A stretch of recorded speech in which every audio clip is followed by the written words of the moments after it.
Hi viewers, welcome to our channel. Jani master హత్యాచార కేసులో వాళ్ళ వైఫ్ వ్యవహారం కూడా తెరపైకి వచ్చింది. సో వాళ్ళ వైఫ్ కూడా తను కొట్టినట్టుగా బాధితురాలు పోలీస్కి ఇచ్చిన స్టేట్మెంట్లో చెప్పిందని అంటున్నారు.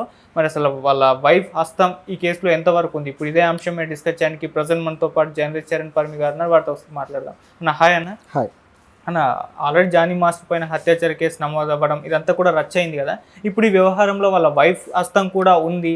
వాళ్ళ వైఫ్ కూడా ఈమెని బలవంత పెట్టింది, కొట్టింది అన్న వార్తలు వినిపిస్తూ ఉన్నాయి. ఈమె పోలీసులకు ఇచ్చిన స్టేట్మెంట్లో కూడా దీన్ని మెన్షన్ చేశారంట. మరి వీళ్ళ వైఫ్ హస్తం ఏ మేరకు ఉంది? వాళ్ళ వ్యవహారం ఏంటి అసలు?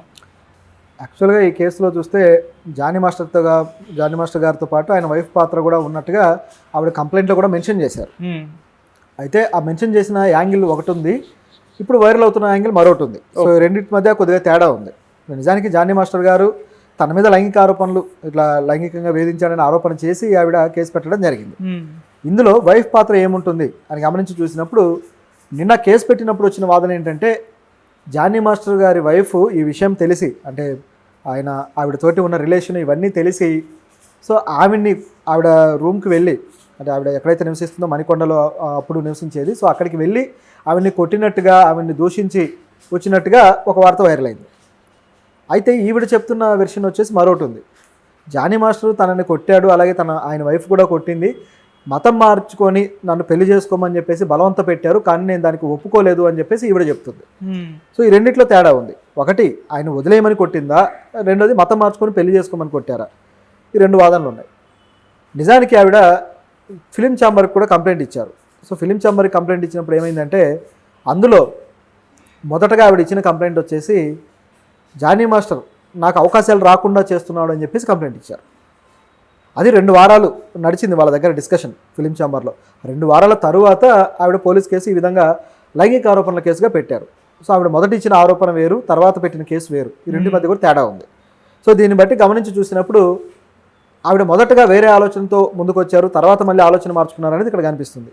ఇందులో ఆ వైఫ్ పాత్ర ఏంటి అని చూస్తే, నిజంగానే జానీ మాస్టర్కి ఆవిడ్ని రెండో భార్యగా చేయాలనుకున్నారా అనేది ఇప్పుడున్న క్వశ్చన్. ఎందుకంటే మామూలుగా అయితే ముస్లిమ్స్ దాంట్లో వాళ్ళకి రెండో భార్య లేకపోతే మూడో భార్య అనే కేటగిరీ అనేది మామూలే కొంతవరకు. అయితే అందరూ అలా చేసుకోవట్లేదు. నిజానికి వాళ్ళకు మతపరమైన వాటిలో అది కూడా ఒకటి, నిబంధనలు ఏవైతే ఉంటాయో అది కూడా ఒకటి, అంటే చేసుకోవచ్చు అన్నట్టుగా. కానీ పెద్దగా ఎవరు పాటించట్లేదు అది.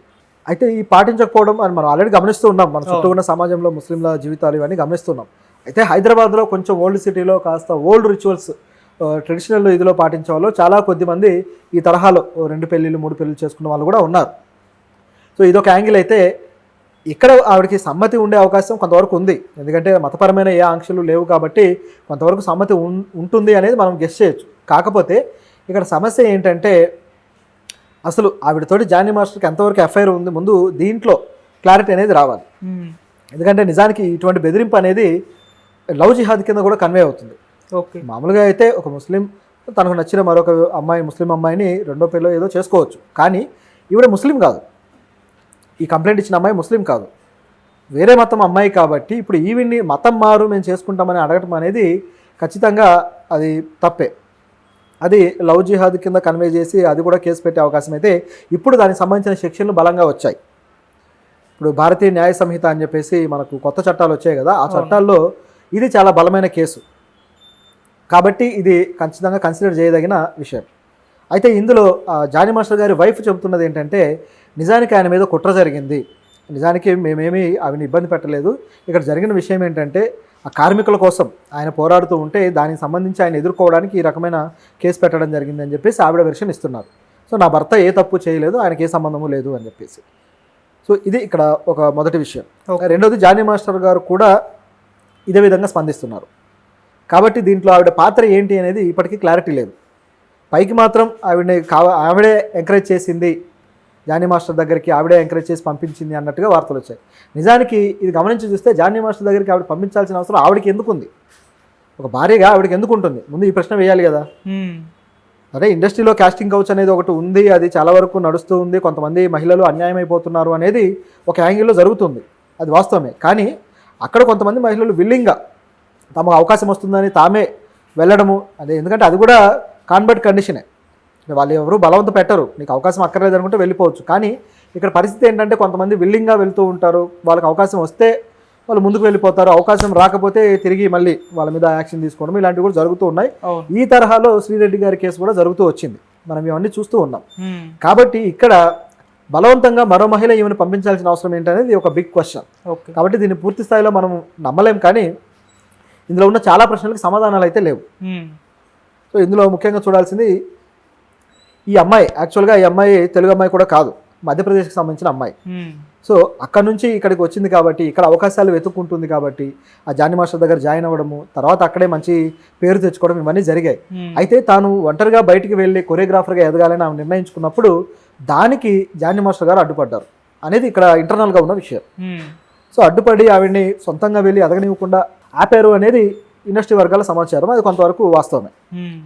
ఆ తర్వాత మళ్ళీ ఆవిడతోటి హీరోయిన్గా కూడా జానీ మాస్టర్ హీరోగా ఒక సినిమా మొదలైంది గతంలో, ఒక 2 years బ్యాక్ మొదలయ్యి ఆ సినిమా కొంత షూటింగ్ జరుగుతూ ఉండగానే ఆ సినిమా ఆగిపోయింది. ఎందుకు ఆగిపోయిందని పరిశీలించి చూసినప్పుడు ఆ సినిమా హీరోయిన్గా కూడా ఈవిడ్ని ప్రపోజ్ చేశారు, ఎవరైతే ఆ అమ్మాయి ఉందో ఆవిడ్ని. ఆ తర్వాత మళ్ళీ అదే జానీ మాస్టర్ ఆ అమ్మాయిని ఆ షూటింగ్ నుంచి తొలగించాడు, ఆ హీరోయిన్ పాత్ర నుంచి వద్దు అని చెప్పేసి. అంటే అక్కడ ఏంటంటే జానీ మాస్టర్ ఇమేజ్ మీద డబ్బులు పెట్టి ప్రొడ్యూసర్ సినిమా తీస్తున్నారు కాబట్టి మార్కెటింగ్ పర్సన్ ఫేస్ ఎవరిది అంటే జానీ మాస్టర్ది కాబట్టి ఆయన మాటకు వాల్యూ ఇస్తూ వాళ్ళు చెప్పినట్టు చేయాల్సిందే. అట్లా ఆమెను తొలగించడానికి ప్రయత్నించారు. సో అక్కడ నుంచి ఆ కాన్ఫ్లిక్ట్ అనేది కొంచెం కొంచెం పెరుగుతూ వచ్చింది. సో ఇక్కడ కూడా ఆయన వైఫ్ పాత్ర ఉండుండొచ్చు, ఎందుకంటే భర్త ఒకవైపు దారి తప్పుతూ ఉన్నప్పుడు కంట్రోల్ పెట్టుకోవడానికి భార్య ఏదో ఒక స్ట్రాటజీ ఫాలో అవ్వకుండా ఉండదు.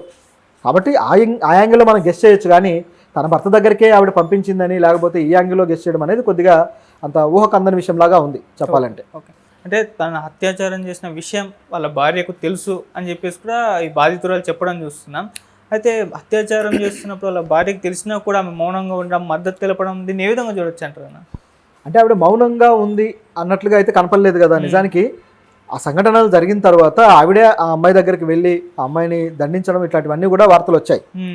సో దీన్ని బట్టి చూస్తే ఆవిడ రియాక్షన్ అయితే ఉంది ఇక్కడ. కాకపోతే ఎవరైనా సరే భర్త మీద చివరికి రేపు ఆరోపణలు వచ్చినా సరే కొంతమంది ఎలా ఉంటారంటే తన భర్తని కాపాడుకోవడానికే ఎక్కువ ప్రాధాన్యత ఇస్తారు కాబట్టి సో ఆవిడని ఆ యాంగిల్లోనే చూడాలి. ఒక విధమైన సతీ సావిత్రి స్టోరీ ఉంటుంది కదా ఎపిసోడ్, ఆ టైప్లో చూడాలన్నమాట. ఓకే, అది. సో ఇప్పుడు జానీ మాస్టర్ పైన కేసు నమోదైంది, రేపు మా అరెస్ట్ చేసి విచారించే అవకాశం అయితే కనిపిస్తుంది. మరి ఈ భాగంగానే వాళ్ళ వైఫ్ని కూడా అదుపులోకి తీసుకొని విచారించే అవకాశం ఏమైనా ఉందంటారన్న? ఖచ్చితంగా ఉంటుంది, ఎందుకంటే అందులో ఆవిడ కూడా భాగస్థురాలుగా ఆవిడ ఆరోపణలు చేస్తున్నారు కాబట్టి ఖచ్చితంగా ఆ వైఫ్ను కూడా ఆ విచారణలోకి తీసుకునే అవకాశం అయితే ఉంది. అయితే ప్రస్తుతానికైతే ఆ జానీ మాస్టర్ గారే పోలీసులకు ఇంకా అందుబాటులోకి రావట్లేదు అనేది ఇప్పుడున్న వార్త. సో పోలీసులు ఇంకా గాలిస్తూ ఉన్నారు. సో ఆయన వాళ్ళకైతే సమాచారం అయితే ఏ సమాచారం లేదు ప్రస్తుతానికి.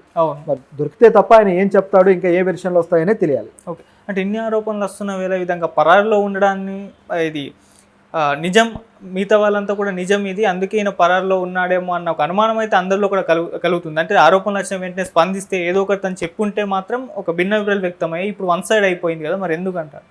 దానికోసమే ఆయన వైఫ్ మాట్లాడుతూ ఉన్నారు నిజానికి చెప్పాలంటే. జానీ మాస్టర్ కాకుండా ఆయన వైఫ్ మాట్లాడడానికి కారణం ఇదే. రెండోదంటే ఇటువంటి సంఘటన ఏదైనా వచ్చినప్పుడు ఒక వ్యక్తి మీద ఇలాంటి ఆరోపణలు ముందు షాక్ అవుతారు.